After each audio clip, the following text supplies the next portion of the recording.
ಸುಮಾರು 1.5 ವರ್ಷದ ಹಿಂದೆಯಿಂದನೂ ಕೂಡ ನಾವು ಬರೋಕ್ಕಿಂತ ಮುಂಚೆಯಿಂದನೂ ಕೂಡ ಗಟ್ಟಿ ಬೆಲ್ಲ ತೆಗೆದು ಆರ್ಗ್ಯಾನಿಕ್ ಬೆಲ್ಲ ಅಂತ ಹೇಳಿ ಮಾಡ್ತೇವೆ. ಬಟ್ ಈಗ ಎಲ್ಲ ಕಡೆ ಆ ರೀತಿ ಬೇಡ ಅಂತ ಹೇಳಿದಾಗ ಗಟ್ಟಿ ಬೆಲ್ಲನೇ ಬೇಕು ಅಂತ ಹೇಳಿದಾಗ ನಾವು ಚೇಂಜ್ ಮಾಡ್ತೇವೆ.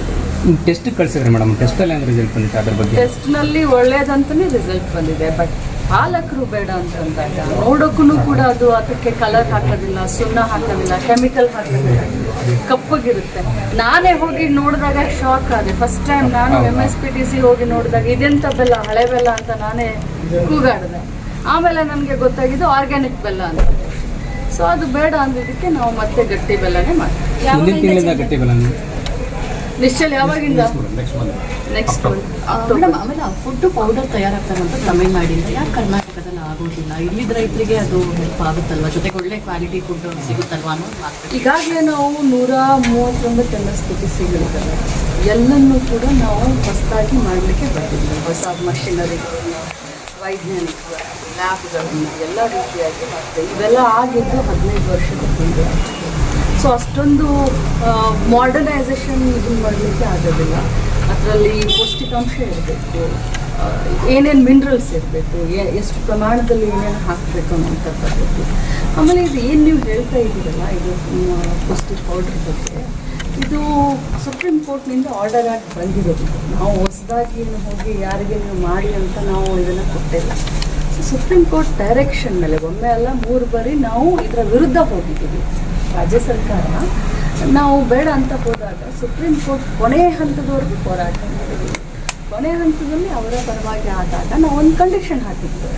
ಏನು ಕಂಡೀಷನ್ ಹಾಕಿದ್ವಿ ಅಂತಂದರೆ, ನಮ್ಮ MSPDCಗಳನ್ನು ನೀವು ಅಭಿವೃದ್ಧಿ ಮಾಡರ್ನೈಸ್ ಮಾಡಿಕೊಡ್ಬೇಕು, ಎಲ್ಲ ರೀತಿಯಾದಂಥ ಸೌಕರ್ಯಗಳನ್ನು ನಮಗೆ ನಮ್ಮ ಒಂದು ತಾಲೂಕು ಎಲ್ಲಿ MSPDCಗಳಿರ್ತವೆ ಅಲ್ಲಿನೇ ಘಟಕಗಳನ್ನು, ಅಲ್ಲಿನೇ ಎಲ್ಲ ಸಾಮಗ್ರಿಗಳನ್ನ ತಂದು ಅಲ್ಲಿನೇ ತಯಾರಿ ಮಾಡುವಂಥ.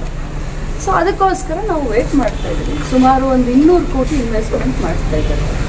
ಒಂದೊಂದಾಗಿ MSPDCಗಳು ಶುರು ಆದಮೇಲೆ ಅಲ್ಲಿನೂ ಇದಾಗೋದಿಲ್ಲ.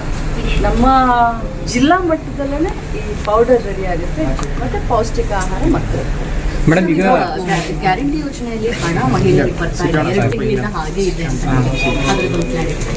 ನಾನು ಪದೇ ಕ್ಲಾರಿಟಿ ಕೊಡ್ತಾ ಇದ್ದೀನಿ. ಒಂದು ಕೊನೆ ಕ್ಲಾರಿಟಿ ಕೊಡ್ತೀನಿ. ಗೃಹಲಕ್ಷ್ಮಿ ಇದು ನಿತ್ಯ, ಇದು ಸತ್ಯ, ಇದು ಯಾವತ್ತೂ ಬಂದ ಆಗ ಅಮೌಂಟ್ ಬಂದಿಲ್ಲ ಅನ್ನೋದು ಪ್ರಶ್ನೆ. ಕೂಡ ನೋಡಿ, ಅವ್ರಿಗೆ ಆರ್ಡರ್ ಕೊಟ್ಟಿದೆ ನಾನು ಈಗ 3 ತಿಂಗಳಾಯಿತು, ಸರಿನಾ? ಸೊ ಈಗ 2 ತಿಂಗಳು ಕೊಟ್ಟಿಲ್ಲ ಅಂತ ತಾವೇ ಹೇಳ್ತಾ ಇದ್ದೀವಿ. ಅವರು ಯಾವಾಗ ನಾವು ಅವ್ರಿಗೆ ಆರ್ಡರ್ ಕಾಪಿ ಕೊಟ್ಟಿದ್ದೀರೋ ಆ ತಿಂಗಳದಿಂದ ಅವ್ರಿಗೆ 2,000 ರೂಪಾಯಿ ರಿಸರ್ವ್ ಇರುತ್ತೆ. ನಾವು ಯಾವತ್ತು ಹಾಕ್ತೀವೋ ಅವ್ರಿಗೆ ಅವ್ರ ತಿಂಗಳು 2 ತಿಂಗಳಾಗಿದ್ದರೆ 4,000 ಹೋಗುತ್ತೆ, 3 ತಿಂಗಳಾಗಿದ್ದರೆ 6,000. ಸೊ ಅರಿಯರ್ಸ್ ಜೊತೆ ಹೋಗುತ್ತೆ 100%. ಇವತ್ತು ಗೃಹಲಕ್ಷ್ಮಿಗೆ 2 ತಿಂಗಳು ದುಡ್ಡು ಹಾಕಿಲ್ಲ ಅಂತಂದರೆ ನೆಕ್ಸ್ಟು ಹೋಗೋದು ಅವ್ರಿಗೆ 4,000 ಅಲ್ಲ 6,000, 3 ತಿಂಗಳದ್ದು ಹೋಗುತ್ತೆ. ಈ 2,000 ಡಿಲೀಟ್ ಮಾಡಿ ಮುಂದೆ ಹೊಸದಂತ ಲೆಕ್ಕ ಇಲ್ಲ. ಇದು ಸತ್ಯ, ಇದು ನಿತ್ಯ. ಇವತ್ತು ಚಿತ್ರರಂಗ ಜೊತೆ ಕೂಡ ಸಭೆ ಮಾಡ್ತಾ ಇದ್ದಾರೆ ಮೇಡಮ್, ಅದ್ರ ಬಗ್ಗೆ ತಾವೇನು ಹೇಳ್ತಾರೆ? ನಾನು ಅದನ್ನೇ ಹೇಳ್ತೀನಿ. ಏನು ಮಹಿಳಾ ಆಯೋಗ ಇವತ್ತು ಬಯಸಿತ್ತು, ಏನು ನಾವೆಲ್ಲರೂ ಬಯಸ್ತೇವೆ. ಮೊನ್ನೆ ಮುಖ್ಯಮಂತ್ರಿಗಳು ಕೂಡ ಹೇಳಿದ್ದಾರೆ, ನಾನು ಕೂಡ ಸ್ಟೇಟ್ಮೆಂಟ್ ಕೊಟ್ಟಿದ್ದೀನಿ. ಮಹಿಳೆಯರ ಮೇಲೆ ಬರೀ ಚಿತ್ರರಂಗ ಅಷ್ಟೇ ಅಲ್ಲ, ಎಲ್ಲೂ ಕೂಡ ದೌರ್ಜನ್ಯ ಆಗಬಾರ್ದು, ಅದರ ವಿರುದ್ಧ ಇದ್ದೀವಿ. ಏನು ಅವರು ಒಂದು ಸಮಿತಿ ರಚನೆ ಮಾಡು ಅಂತ ಹೇಳ್ತಾರೆ, ಅದಕ್ಕೂ ಕೂಡ ನಾವು ರೆಡಿ ಖಂಡಿತವಾಗಿ.